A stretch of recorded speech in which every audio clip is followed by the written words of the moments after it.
Ever wonder why my Inuit friends laugh when they see those fancy survival kits in outdoor stores? You know, the ones with the space blankets that tear if you look at them wrong?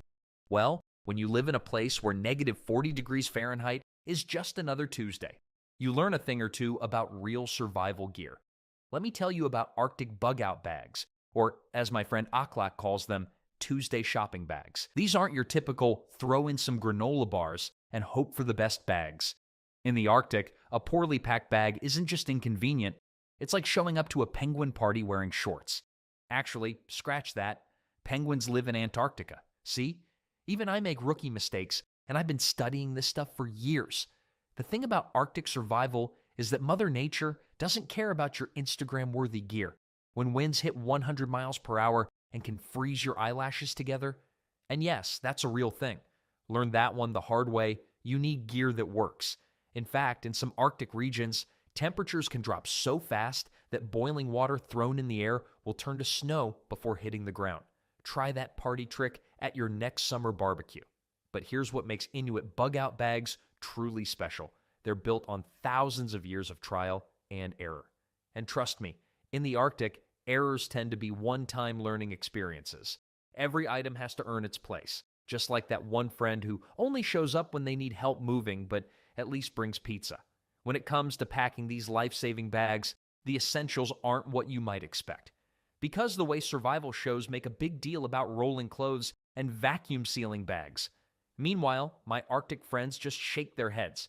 In the real Arctic, packing is an art form that's been perfected over thousands of years. When your life depends on carrying everything you need in minus 40-degree weather, you learn a thing or two about space management. First rule of Arctic packing: every empty space is wasted space. Take the classic ulu knife. Its curved blade isn't just for cutting. Turn it sideways, and that curve creates a perfect pocket to nest smaller items against. It's like playing 3D Tetris, but with actual survival consequences. I once watched in awe as an elder packed a week's worth of gear into a bag I could barely fit my weekend camping stuff in. But the trick is that cylindrical items are your worst enemy. They create dead space, those annoying little pockets where nothing else fits. The solution? Traditional Inuit packs use soft, moldable containers that squish together like puzzle pieces. Even rigid items get wrapped in soft materials that can be compressed to fill every nook and cranny.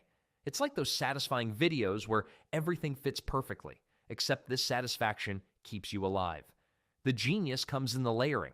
Everything gets arranged by when you'll need it, not by size or weight like most modern packing guides suggest.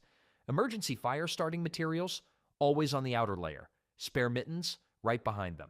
The deeper you go, the less immediate the need. I learned this the hard way after spending 20 minutes unpacking an entire bag in a snowstorm just to reach my fire starter. Never again.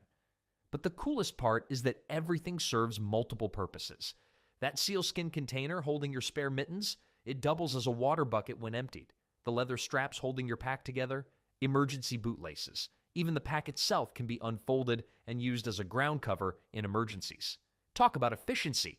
Modern ultralight backpackers think they invented minimalism, but Inuit have been masters of the multi-use game for centuries. The next challenge? Making sure all this perfectly packed gear stays organized in extreme conditions.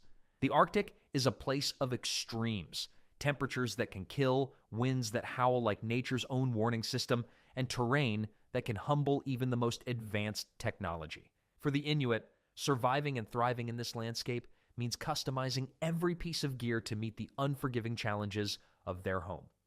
Let's start with the most obvious: staying warm. You'd think insulated gloves or fur-lined mittens would be enough, but the Inuit know better. The Arctic cold doesn't care about your layers. It will find its way in if you're not prepared. That's why Inuit mittens are often made from caribou hide, which has hollow fur for added insulation. The mitten design also traps warm air better than gloves with individual fingers. It's like putting your hands in their own personal saunas. And of course, these mittens are tailored for easy movement, so you can still tie a knot or handle tools without freezing your fingers off. Then there's footwear.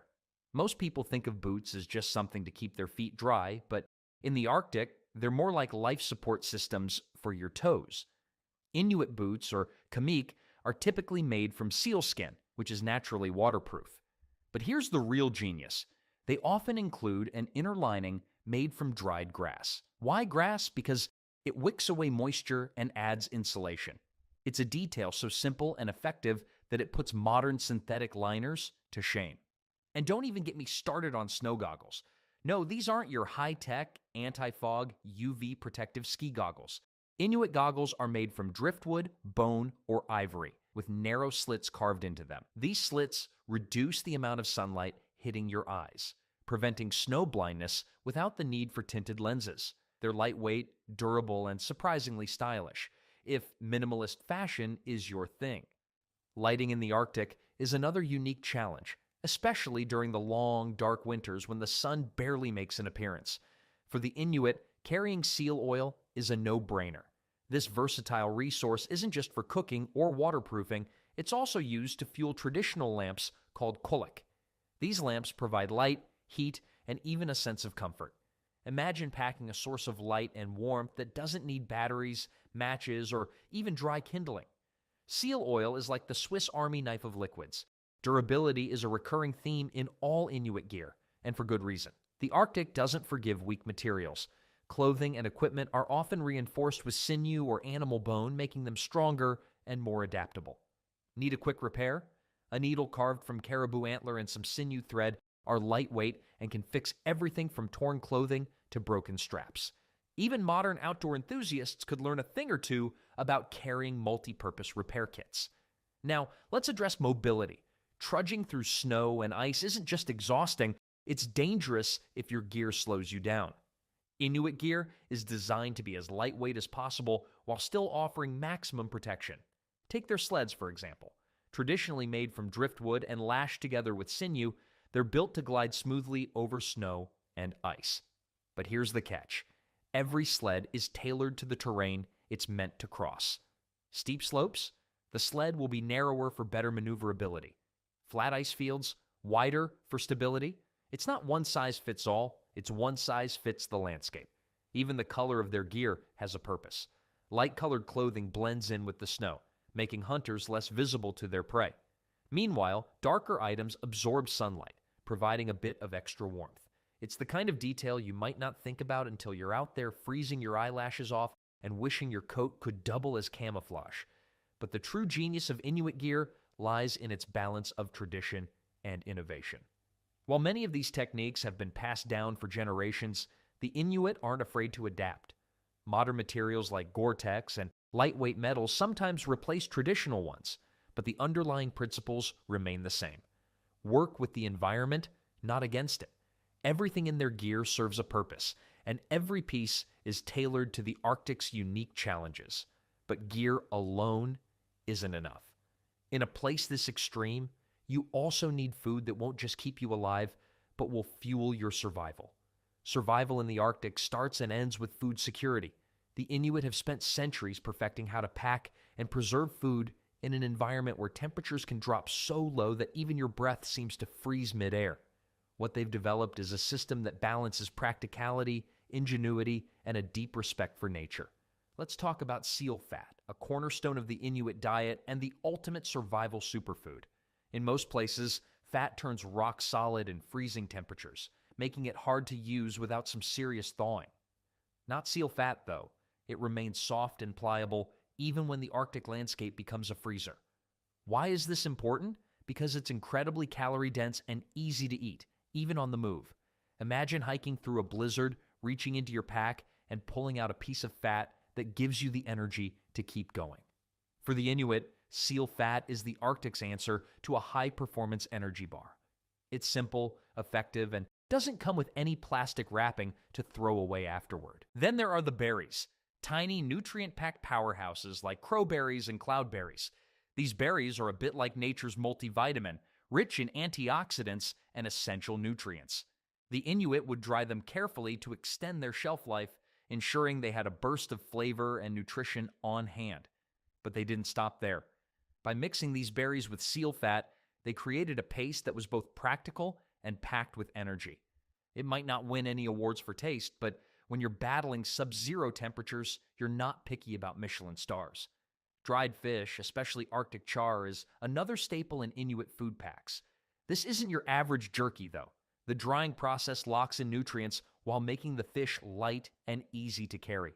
You might think eating something that's tougher than old leather would be a chore, but when it's your best source of protein for miles around, it's worth it.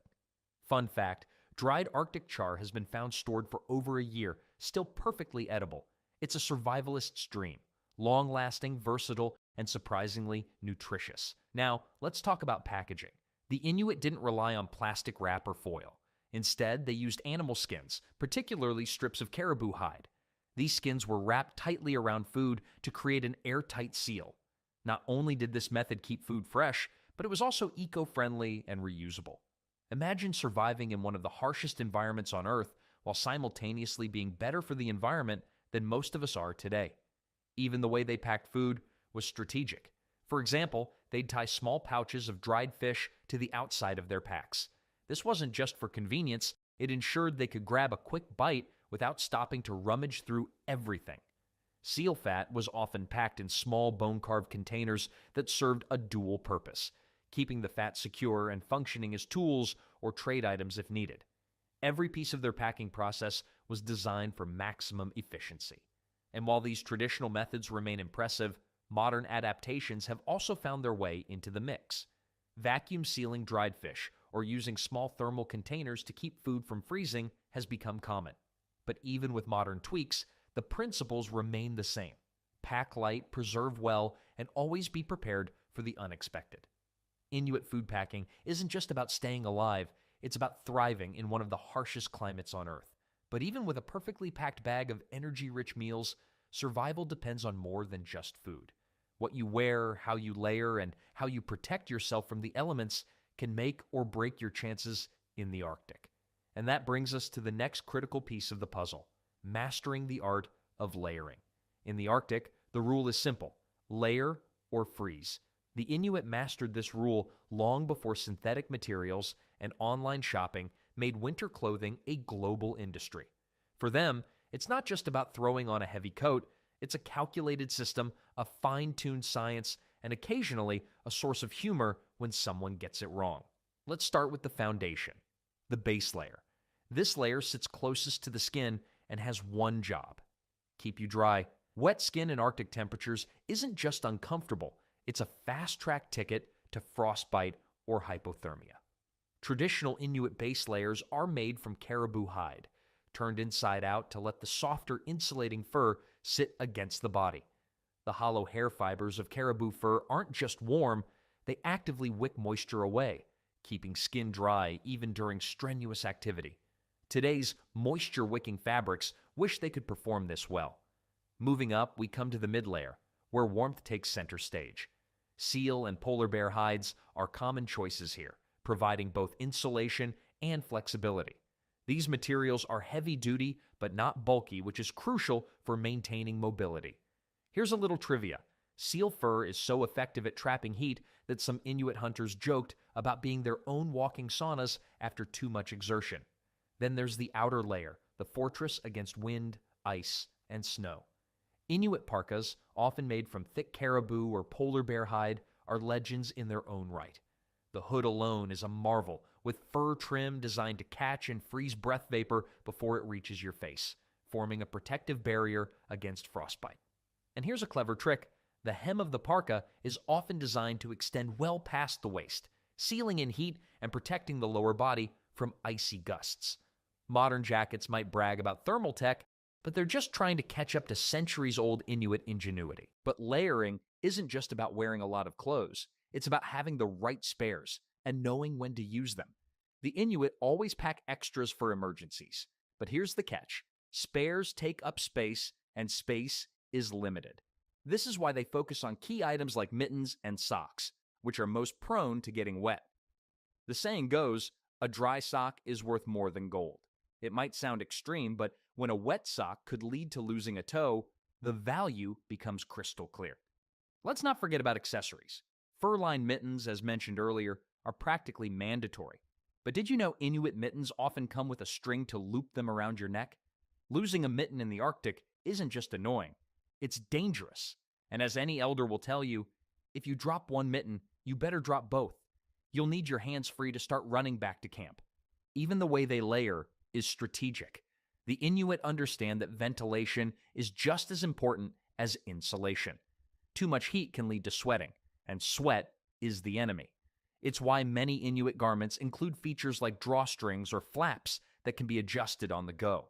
Modern outdoor gear companies didn't invent venting zippers. They just borrowed the concept. There's also a cultural element to Inuit layering. Parkas and other garments are often hand-sewn with decorations that reflect personal stories, family ties, or even hunting successes. But these aren't just for show. The stitching itself is done in a way that minimizes weak points, ensuring the garment lasts through years of hard use. Form and function walk hand in hand. Layering in the Arctic isn't just about staying warm. It's about being prepared for the unexpected. The weather can turn in minutes, and having the right clothing, properly layered, can mean the difference between life and death. But even the best layers can't protect you without tools for hunting and self-defense. And that's what we'll cover next. The Inuits' arsenal of tools that ensure survival in even the harshest conditions. Tools in the Arctic aren't just tools, they're your ticket to survival. And while modern survival gear catalogs might try to sell you a 47-in-1 multi-tool that includes a toothpick and a tiny pair of scissors, because obviously that's what you need when facing a blizzard, traditional Arctic tools follow one simple rule. If it can't save your life, it doesn't make the cut. Take the legendary ulu knife. This curved blade might look like a pizza cutter's bigger, meaner cousin, but it's actually one of the most versatile tools ever created. Fun fact, studies have shown that the ulu's design requires 70% less energy to use compared to conventional knives. That's a big deal when every calorie counts. Plus, its curved blade maintains its edge even after cutting through frozen materials that would chip or dull most modern knives. I once watched an elder use the same ulu to build an emergency shelter, prepare food, and carve a replacement sled runner. Try doing that with your Swiss Army knife. Modern survival tools often come with warranties. Arctic tools come with generations of proof. The traditional ice testing spear, for example, can tell you if ice is safe to walk on with just a few taps. It's not digital, doesn't need batteries, and works in temperatures that would make your smartphone curl up and die. During my first Arctic winter, I learned that the hard way when my fancy electronic ice thickness meter froze solid. Meanwhile, my companion's traditional spear kept working like a champ. But traditional harpoons aren't just hunting tools, they're engineering masterpieces. The toggle head design, and that's the fancy name for the detachable point, has a success rate that modern military equipment designers still try to copy. When it hits a target, the head turns sideways under the skin, making it nearly impossible to pull out. Nature's version of, you can check out anytime you like, but you can never leave. But perhaps the most impressive thing about Arctic tools is how they adapt.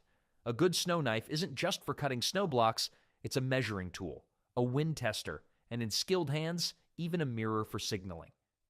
The handle of a traditional ice scraper doubles as a ruler for measuring ice thickness. Even the simple walking stick becomes a depth tester, shelter support, and if needed, a defense against curious wildlife. I once saw someone use their walking stick to test wind direction, measure snow depth, and then use it as a support beam for an emergency shelter, all within an hour. And don't get me started on the Kamotech, a traditional sled repair kit. It's like watching a magic show, except instead of pulling rabbits out of hats, you're watching someone fix a broken runner with nothing but sinew and carved bone pins. No welding torch required, and it'll probably outlast anything held together with modern bolts. But before we jump into keeping your head in the game, there's one more thing about these tools. Most survival experts talk about gear, food, and shelter. But in the Arctic, your biggest survival tool sits right between your ears. The cold doesn't care about your Instagram followers or your fancy survival certification. At -40 degrees, your mind can either be your best friend or your worst enemy. Did you know that in extreme colds, your brain actually processes information differently? Studies show that mental performance can drop by up to 20% in freezing conditions. But here's the interesting part. Traditional Arctic peoples have developed ways to stay sharp even when their eyelashes are freezing together. It's not just about being tough, it's about being smart. The trick is carrying what Arctic elders call spirit tools. These aren't your typical good luck charms, though I'll admit I once carried a lucky compass that ended up being about as useful as a chocolate teapot in summer. No, these are small, meaningful items that keep you grounded when the whiteout conditions are playing tricks with your mind. Some carry a small piece of carved ivory, others a traditional game piece. The point isn't what it is, it's what it reminds you of. Here's something they don't teach you in survival school. Humor is a legitimate survival tool in the Arctic. I'm not talking about dad jokes. Instead, it's about maintaining perspective. When you're huddled in a makeshift shelter, trying to decide if your toes are just cold or actually frozen, being able to laugh at the absurdity of it all can literally save your life. Research shows that laughter actually increases your cold tolerance, something about endorphins and blood flow that scientists are still arguing about. But perhaps the most crucial mental tool is what I call the Arctic reset button. It's the ability to completely clear your mind and start fresh when things go wrong. Traditional Arctic peoples have a saying that roughly translates to, "The weather is not your enemy. Panic is." I learned this lesson the hard way when I got turned around in a sudden storm. My modern training said to check my GPS with dead battery, then my backup compass that is too shaky to read, then my map that is now a frozen paper brick. The traditional approach? Stop. Breathe. Listen to the wind. Feel the snow under your feet. Your survival tools aren't just the things in your pack, they're the skills in your head and the calm in your heart. Arctic peoples often pack small traditional games in their survival kits, not for entertainment, though that's a bonus, but because these games train your mind to think several steps ahead, stay patient, and solve problems creatively. The same skills you need when everything goes sideways and you're facing a long, cold night. In the Arctic, survival is rarely a solo adventure. Let's talk about how communities tackle these challenges together. And just forget everything you've seen in those lone wolf survival shows. In the Arctic, going solo is about as smart as trying to arm wrestle a polar bear.